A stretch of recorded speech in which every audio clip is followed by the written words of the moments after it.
When we think about organs and tissues in the human body, we tend to think of each one as a large solid mass. And that's obviously true for at least some organs and tissues. But it doesn't just randomly happen by magic. A recurring theme in our study of non-enzymatic proteins is that many functions that we sort of take for granted when we're studying various systems of the body are actually carried out by a diverse range of proteins. In this case, cell adhesion proteins and the cell junctions they form prevent the cells that make up an organ, like the liver, for example, from sliding over each other and falling apart. Cell adhesion molecules, or CAMs for short, are proteins located on the cell surface or periphery that glue cells together to stabilize tissues and organs. They can do this in several ways. Some CAMs associate with cytoskeletal elements to help the cytoskeleton stay in place. Other CAMs anchor cells to each other and to the extracellular matrix, which is a network of proteins, sugars, and other biomolecules outside the plasma membrane that gives structural support to the cell. There are three main classes of CAMs: selectins, cadherins, and integrins. Selectins are a family of CAMs that mediate the inflammatory response and are important in blood clotting. They're found on immune cells, platelets, and the endothelial cells lining blood vessels. Let's look at a quick example of how this works. Imagine that some endothelial tissue has become infected. Once the immune system notices, specialized immune cells release cytokines, which cause endothelial cells in the blood vessel near the infected area to express selectins on their surfaces. As leukocytes move through this vessel, their glycoproteins stick to the selectins protruding into the vessel, which slows them down enough that they can enter the infected area to control the damage. This interaction is termed heterophilic, since the two pieces binding together are different. Also worth mentioning is the fact that selectin binding is calcium ion dependent. Next, cadherins are CAMs that play a role in cell growth and development. As their name implies, they contain calcium ions and play a major role in cell adhesion. They're transmembrane proteins, so they span the entire cell membrane, reaching into the cytoplasm and out into the extracellular environment. This allows them to play sort of a connecting role because their intracellular domain binds microfilaments in the cell's cytoplasm, while their extracellular domain interacts with a homophilic sense with like cadherins on the other cells. We'll get back to this idea in a moment. Finally, integrins are membrane-spanning heterodimers with alpha and beta subunits and ligand-binding sites that attract metal ions and proteins.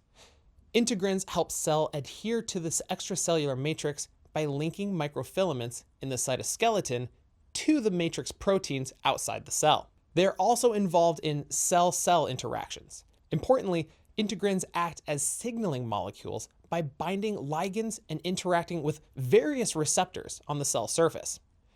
A good way to remember how integrins differ from the other CAMs is to think of them as integrating cell adhesion with cell signaling. Moving on from cell adhesion molecules, cell junctions also hold cells together and help them communicate. Cell junctions might involve CAMs, but these junctions are larger, higher level structures than just molecules. The three main categories of cell junctions are anchoring junctions, gap junctions, and tight junctions. Let's start with anchoring junctions. There are many types of anchoring junctions, but the basic idea is that they connect the cytoskeleton of one cell with the cytoskeleton of other cells or with the extracellular matrix. By doing so, they help stabilize cells and tissues. So, we have anchoring junctions to thank for holding cells together in organs like the liver, for example. Adherens junctions, created by cadherin proteins that interact with actin filaments, are a type of anchoring junction. Desmosomes are another good example of an anchoring junction. They are similar to adherin junctions, except that they use cadherin to connect a cell's intermediate filaments to other cells. Desmosomes tend to be found in cells that have to withstand lots of force regularly, such as heart muscle, epithelial, and bladder tissues. Next up are gap junctions. Gap junctions are created by connexin proteins, which connect cells in such a way that there's a small passage between them, through which small molecules and ions can diffuse. This brings the cytoplasms of two neighboring cells into contact, allowing for cell-cell communication. The things which can pass through gap junctions include amino acids, calcium ions, and cyclic AMP. For example, movement of the second messenger cyclic AMP allows hormonal stimulation in one cell to lead to a response in many. However, the junction itself is tightly regulated to ensure that only certain molecules can move from one cell into the next. Gap junctions are found in most tissues, but tend to be most common in tissues that require coordinated electrical or chemical activity, such as cardiac muscle cells. In this context, gap junctions allow cells to contract at the same time, which is extremely important for the heart to work properly.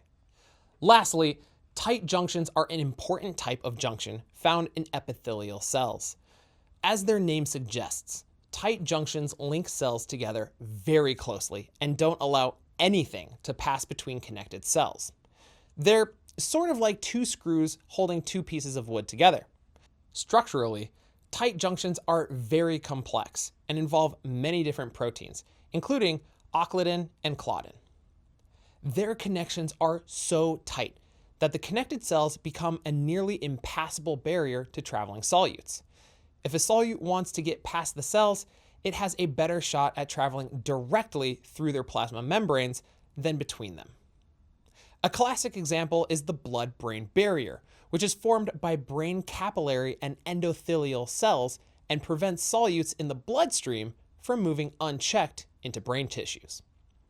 This is why pharmaceuticals that target the brain can be so tough to design. It's no small feat to get a drug past the blood-brain barrier. By now, we've explored a variety of cell adhesion proteins, which help cells stick to each other and to their extracellular environment. We've also looked at 3 types of cell junctions that help support cells structurally and allow communication between neighboring cells. I know we've just thrown a ton of information at you, but don't get too bogged down in the details.